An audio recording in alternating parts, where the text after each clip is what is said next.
NDA கூட்டம் முடிந்து கிளம்பிய பிரதமர் நரேந்திர மோடி மேடையில் இருந்த அனைவருக்கும் வணக்கம் செலுத்தி அங்கிருந்து கிளம்பியுள்ளார். மாதா கி பாரத் மாதா கி பாரத் மாதா கி வந்தே வந்தே வந்தே வந்தே வந்தே வந்தே வந்தே வந்தே வந்தே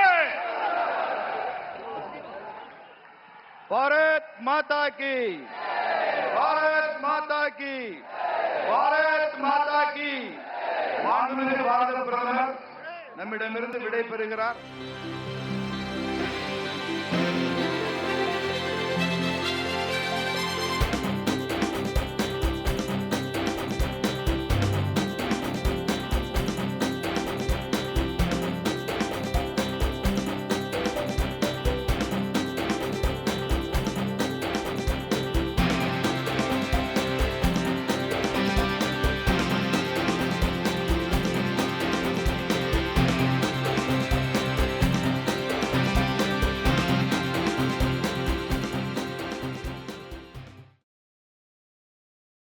செய்திகளை உள்ளது உள்ளபடி தெரிந்து கொள்ள ரெஃப்ளெக்ட் நியூஸை சப்ஸ்கிரைப் பண்ணுங்க.